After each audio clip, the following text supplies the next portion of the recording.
السلام علیکم، مجھے کہتے ہیں سید یاسر اور آپ دیکھ رہے ہیں میرا یوٹیوب چینل۔ تمام نئے آنے والے دوستوں سے درخواست ہے کہ وہ میرے چینل کو سبسکرائب کریں، لائک کریں اور گھنٹی کے بٹن کو دبائیں تاکہ تمام نئی آنے والی ویڈیوز آپ تک بآسانی پہنچتی رہیں۔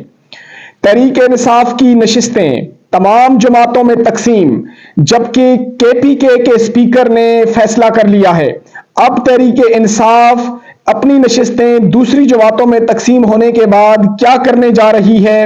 یہ ساری ڈیٹیل ہوگی اسی ولاگ میں۔ اس کے علاوہ الیکشن کمیشن نے فارم 45، فارم 46، فارم 47، فارم 48 اپنی ویب سائٹ پہ ڈال دیا ہے، یہ ساری ڈیٹیل بھی ہوگی اسی ولاگ میں۔ اس کے علاوہ ہم بات کریں گے کور کمانڈر کانفرنس کی، جس کا اعلامیہ جاری کر دیا ہے کہ 9 مئی کے مجرموں کو ہر صورت میں کیفر کردار تک پہنچایا جائے گا، یہ ڈیٹیل بھی ہوگی اسی ولاگ میں۔ اور آخر میں ہم بات کریں گے اسحاق ڈار صاحب کی کہ جن کو وزیر خزانہ نہیں بنایا جا رہا، ان کو وزیر خزانہ نہ بنانے کی کیا وجوہات ہیں، یہ ساری ڈیٹیل بھی اسی ولاگ میں۔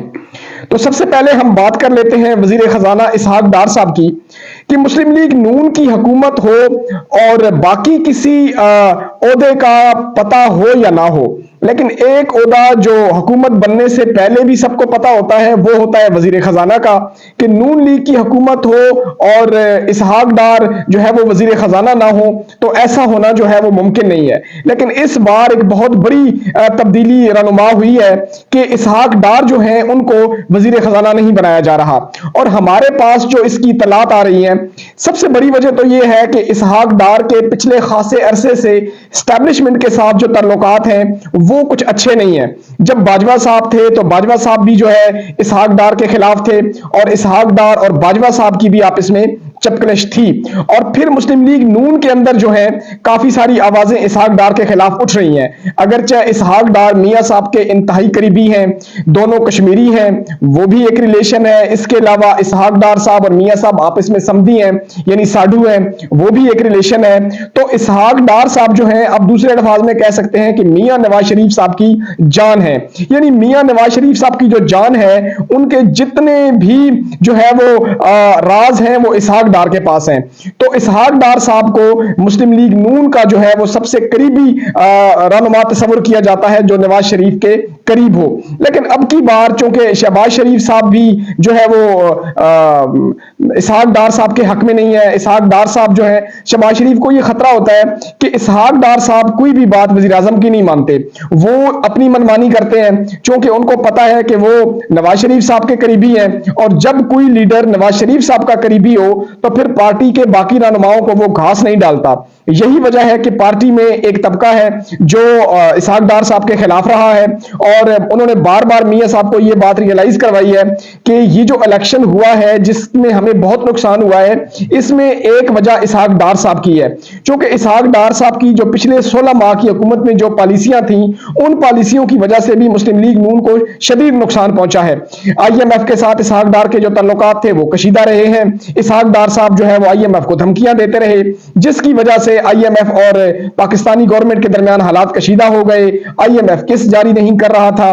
پھر جو ہے وزیر اعظم کو جانا پڑا، آرمی چیف کو بڑی مشکل سے منانا پڑا آئی ایم ایف کو، تو تب جا کے کہیں آئی ایم ایف نے جو ہے وہ پاکستان کو قرضے کی قسط جاری کی ہے۔ تو ان تمام صورتحال میں اسحاق ڈار صاحب کو جو ہے پارٹی رہنماؤں نے میاں صاحب سے یہ درخواست کی ہے کہ آپ اس طرح کریں کہ اسحاق ڈار صاحب کو کوئی اور عہدہ دے دیں، کوئی اور وزارت دے دیں، لیکن اسحاق ڈار صاحب کو کم از کم وزیر خزانہ نہ بنائیں۔ تو اس سلسلے میں میاں صاحب نے مختلف جو لوگ ہیں ان سے میٹنگ بھی کرنا شروع کر دی ہیں، جس میں ایک نام جو آ رہا ہے وہ سلطان علی کا آ رہا ہے، اور یہ انتہائی قابل انسان ہے سلطان علی صاحب۔ میں آپ کو بتاتا چلوں کہ یہ ایچ بی ایل کے چیئرمین رہے، اور روشن ڈیجیٹل کا جو پروگرام ہے جس نے پاکستان کو بہت فائدہ دیا یہ بھی سلطان علی صاحب نے انٹروڈیوس کرایا، اور اس کے علاوہ ان کی جو سب سے بڑی اچیومنٹ ہے وہ پاکستان کو فیٹف سے گرے لسٹ میں سے نکلوانے کی ہے۔ یاد رہے کہ پاکستان فائٹر کی گرے لسٹ میں تھا، اور اس وقت جو ہے باجوہ صاحب نے ان کو بلایا اور انہوں نے جی ایچ کیو میں باجوہ صاحب سے میٹنگ کی، انہوں نے تمام تفصیلات سے باجوہ صاحب کو آگاہ کیا، اور پھر انہوں نے جو ہے وہ ان کی کاوشوں سے ہی پاکستان گرے لسٹ سے نکلا۔ لیکن ان سے زیادہ جو مضبوط امیدوار ہیں وہ محمد اورنگزیب صاحب ہیں، اور محمد اورنگزیب صاحب کے بارے میں آپ کو بتا دوں کہ یہ جب شہباز شریف وزیر اعظم تھے پی ڈی ایم کے دور میں، تو یہ ان کے ایڈوائزر بھی رہے ہیں، بہت انٹیلیجنٹ ہیں، بہت اچھے اخلاق کے مالک ہیں، اور اورنگزیب صاحب جو ہیں یہ قدرے بہتر اور مضبوط امیدوار جو ہیں یہ تصور کیے جا رہے ہیں، چونکہ اورنگزیب صاحب سے میاں شہباز شریف صاحب کے جو بھی تعلقات ہیں وہ بہت اچھے ہیں، جبکہ سلطان علی صاحب اگرچہ بہت جو ہے وہ ذہین انسان ہے، اور ان کو پہلے بھی 2-3 بار وزیر خزانہ بنانے کی کوشش کی گئی، لیکن چونکہ ان کے پاس ڈوئل نیشنلٹی ہے، تو ڈوئل نیشنلٹی ہونے کی وجہ سے یہ وزیر خزانہ نہیں بن سکے۔ تو جناب اسحاق ڈار صاحب جو ہیں بہرحال اس دفعہ وزیر خزانہ نہیں بن رہے، اور اگلے چند دنوں میں آپ کو یہ خبر ملے گی کہ اورنگزیب صاحب جو ہیں وہ پاکستان کے وزیر خزانہ بن گئے ہیں، اور میرے خیال میں وزیر خزانہ کے لیے جو اورنگزیب صاحب کی چوائس ہے یہ بہت بہتر چوائس ہے۔ تو اسحاق ڈار صاحب تو اس دفعہ وزیر خزانہ بننے سے رہے، اور ان کے جو قریبی ذرائع ہیں وہ یہ کہہ رہے ہیں کہ جناب اسحاق ڈار صاحب کی طبیعت خراب ہے، اس لیے وہ وزیر خزانہ نہیں بن رہے، بلکہ ان کو جو ہے وہ وزیر خارجہ جو ہے وہ بنایا جا رہا ہے۔ تو اب یہ ہے کہ اگر اسحاق ڈار صاحب کی طبیعت ٹھیک نہیں ہے، وہ بیمار ہیں، وہ علیل ہیں، تو جب وہ وزیر خزانہ نہیں بن سکتے، وزیر خزانہ بننے کے لیے ان کی طبیعت ٹھیک نہیں ہے، تو وہ وزارت خارجہ کیسے چلائیں گے؟ حالانکہ وزارت خارجہ بھی جو ہے یہ ایک بڑی مشکل وزارت ہے، آپ کو مختلف بیوروکریسیز میں مختلف لوگوں سے ملنا پڑتا ہے، اور اسحاق ڈار صاحب ذرا طبیعت کے بھی سخت ہیں، ان سے بات برداشت بھی نہیں ہوتی۔ تو میری سمجھ سے تو باہر ہے کہ اسحاق ڈار صاحب اگر وزارت خارجہ کا قلمدان ان کے پاس آ گیا تو وہ کیسے اس قلمدان کو نبھا سکیں گے؟ جبکہ دوسری طرف جو ہے وہ عطا تارڑ صاحب جو ہیں ان کو وزیر اطلاعات لگایا جا رہا ہے۔ اب اگر عطا تارڑ صاحب وزیر اطلاعات بنتے ہیں، جن کو غصہ پہلے ہی بہت زیادہ آتا ہے، چھوٹی چھوٹی باتوں کو ایشو بنا لیتے ہیں، تو میرے خیال میں نون لیگ کے لیے یہ ایک مشکل ٹاسک ہوگا وزارت داخلہ کا اور وزارت اطلاعات کا۔ یہ جن بندوں کو دی جا رہی ہے مجھے نہیں لگتا کہ وہ ان حالات میں ان وزارتوں کے ساتھ جو ہے وہ انصاف کر سکیں گے۔ اس کے علاوہ جناب ہم بات کر لیتے ہیں 9 مئی کے واقعے سے۔ کور کمانڈر کانفرنس میں کل جو ہے اعلامیہ جاری ہوا ہے کہ جو ذمہ داران ہیں 9 مئی کے حوالے سے وہ جناب اپنے آپ کو تیاری کر لیں، ان کے خلاف شکنجہ جو ہے وہ تیار ہو چکا ہے، اور کور کمانڈر کانفرنس میں باقاعدہ اس میں پریس ریلیز جاری کر دی گئی ہے کہ جی 9 مئی کے جو لوگ ہیں ذمہ داران ہیں ان کو کیفر کردار تک پہنچایا جائے گا۔ اس سے پہلے پاکستانی میڈیا میں یہ باتیں بہت سرے عام تھیں کہ جناب 9 مئی کا جو بیانیہ ہے وہ ختم ہو چکا ہے، 9 مئی جو ہے وہ ایک پراپرگنڈا تھا، اور 9 مئی کا بیانیہ ختم ہو گیا ہے۔ تو یہ کور کمانڈر کی طرف سے یہ جو کل پریس ریلیز جاری ہوئی ہے اس میں دوبارہ اس بات کو جو ہے وہ دہرایا گیا ہے کہ 9 مئی کے جو ذمہ داران ہیں ان کو کسی صورت بھی نہیں چھوڑا جائے گا۔ تو جناب چاہے وہ پاکستان کے اندر ہیں چاہے وہ پاکستان سے باہر ہیں، اب 9 مئی کے جو بھی مجرم ہیں وہ تیار ہو جائیں، چونکہ ان کے خلاف اب کارروائی ہونے کا وقت آ گیا ہے۔ اس سے پہلے مولانا فضل الرحمان صاحب تحریک انصاف کے رہنما اسمبلی کے فلور پہ بارہا اس بات کا اظہار کر چکے ہیں کہ جناب 9 مئی کا بیانیہ تو ہار چکا ہے، 9 مئی کا بیانیہ ختم ہو چکا ہے، چونکہ عوام نے 9 مئی کا بیانیہ رد کر دیا ہے۔ تو اب جب یہ کور کمانڈر کی طرف سے، فوج کی طرف سے باقاعدہ ایک بیان آ گیا ہے، تو میرے خیال میں وہ تمام لوگ جو 9 مئی کے واقعے میں ملوث ہیں ان کے لیے اب مشکل وقت شروع ہوا چاہتا ہے، اور نہ صرف پاکستان کے اندر بلکہ پاکستان کے باہر بھی جو لوگ اس میں انوالو ہیں ان لوگوں کو بھی گرفتار کیا جائے گا۔ اس کے علاوہ جناب الیکشن کمیشن نے فارم 45، فارم 47، فارم 46 جو ہے ویب سائٹ پہ ڈال دیا ہے۔ جیسے ہی انہوں نے ویب سائٹ ڈالے ہیں اپنی فارم 47، فارم 45، تو ادھر سے تحریک انصاف کے وہ کینڈیڈیٹ جو فارم 45 کے مطابق جیتے ہوئے تھے انہوں نے بھی اپنے فارم 45 جو ہے وہ سوشل میڈیا پہ اپلوڈ کرنے شروع کر دیے ہیں، جس میں باقاعدہ اور بہت بڑا تضاد پایا جا رہا ہے۔ یعنی جو فارم 45، 47 الیکشن کمیشن نے اپنی ویب سائٹ پہ ڈالے ہیں اس میں بالکل صاف نظر آ رہا ہے کہ گڑبڑ کی گئی ہے۔ جہاں پہ 9 لکھا ہوا تھا اس کو بھی چینج کیا گیا، جہاں پر 1 لکھا ہوا تھا اس کو 9 بنایا گیا، جہاں 4 تھا وہاں 8 بنایا گیا ہے۔ تو وہ تمام مسٹیک جو الیکشن کمیشن نے کی ہیں وہ بالکل صاف نظر آ رہی ہیں۔ تو اب ایک امید کی کرن روشن ہو گئی ہے تحریک انصاف کے جو کینڈیڈیٹ ہیں ان کے لیے کہ اگر وہ ٹربیونل میں جاتے ہیں تو یقیناً وہ لوگ جن کے ساتھ دھاندلی ہوئی ہے ان کو جو ہے وہ اپنی سیٹیں واپس مل جائیں گی، اور نون لیگ اور پیپل پارٹی کے لیے یہ صورتحال جو ہے یہ کسی بھی صورت میں اچھی نہیں ہے۔ اور الیکشن کمیشن جو پہلے ہی بدنام ہو چکا ہے.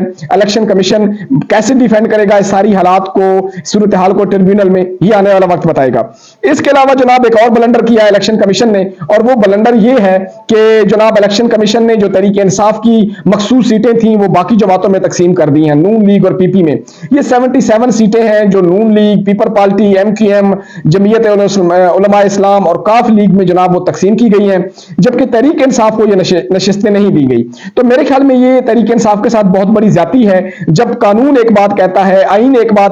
میں ایک بات درج ہے کہ جو بھی جماعت ہو اس کو اس کی اکثریت کے مطابق جو مخصوص سیٹیں دی جانی چاہیے, لیکن الیکشن کمیشن ایک پارٹی بنا ہوا ہے تحریک انصاف کے خلاف, بلکہ آپ کہہ سکتے ہیں کہ وہ اس وقت پاکستان میں تحریک انصاف کی اپوزیشن کر رہا ہے. دوسری طرف تحریک انصاف کے جو سپیکرز ہیں انہوں نے بھی کے پی کے اسمبلی میں انہوں نے بھی اس بات کا اعادہ کیا ہے کہ جناب اگر جو ہے وہ جو نو منتخب ارکان ہیں جو مخصوص نشستوں پہ آئے ہیں ان سے کے پی کے اسمبلی میں حلف نہیں لیا جائے گا. اور ابھی جب میں ویڈیو بنا رہا ہوں تو ایک لیٹسٹ خبر جو آئی ہے کہ جناب پشاور ہائی کورٹ میں جو تحریک انصاف نے درخواست دائر کی تھی, تو تحریک انصاف کی درخواست پر پشاور ہائی کورٹ نے جناب فی الوقت روک دیا ہے اور نوٹس جاری کر دیا ہے الیکشن کمیشن کو بھی اور اٹارنی جنرل کو بھی کہا ہے کہ جناب آپ ہمیں اس کے حوالے میں ایک پراپر رپورٹ دیں. اور پشاور ہائی کورٹ نے منع کر دیا ہے اسپیکر صاحب کو کہ آپ نے یعنی یہ جو نو منتخب ارکان ہیں جن کو مخصوص سیٹیں ملی ہیں ان سے آپ نے حلف نہیں لینا. تو تحریک انصاف بیک وقت جو ہے وہ پشاور ہائی کورٹ بھی پہنچ گئی ہے, اور اگر ان کو پشاور ہائی کورٹ سے ریلیف نہ ملا تو پھر میرے خیال میں تحریک انصاف جو ہے وہ سپریم کورٹ میں بھی جائے گی. تو یقیناً آنے والے دنوں میں پاکستان میں ایک اور آئینی بحران آ رہا ہے. اب یہ جو آئینی بحران ہے اس سے موجودہ حکومت کس طرح نکلتی ہے, الیکشن کمیشن کا جو رول ہے پاکستان میں یقینی طور پر وہ تو ایک داغدار ہو چکا ہے, اور الیکشن کمیشن کے جو بڑے ہیں میرے خیال میں ان کو یہ بات, سکندر سلطان صاحب کو یہ بات سوچنی چاہیے کہ اگلے کچھ دنوں میں انہوں نے ریٹائر ہو جانا ہے اور وہ الیکشن کمیشن کی ساکھ کو مکمل طور پر تباہ کر کے جا رہے ہیں. حالانکہ حکومت بن چکی ہے, اب اگر تحریک انصاف کو نشستیں مل بھی جائیں تو میرے خیال میں کوئی اتنا فرق نہیں پڑنا, لیکن یہ ضد ہے, انا ہے, ٹھیک ہے, جس کی وجہ سے ادارے کی جو ایک کریڈیبلٹی ہے اس کو تباہ کیا جا رہا ہے. بہرحال کل کیا ہوتا ہے یہ تو آنے والا وقت ہی بتائے گا, چونکہ پاکستان میں ہر چیز ہر لمحے کے بعد تبدیل ہوتی ہے. ملتے ہیں جناب ایک نئی ویڈیو کے ساتھ, مجھے دیجیے اجازت. اپنا اور اپنے ارد گرد کے لوگوں کا بہت سارا خیال رکھیے گا اسی نعرے کے ساتھ کہ خوش رہیں. السلام علیکم. پاکستان زندہ باد.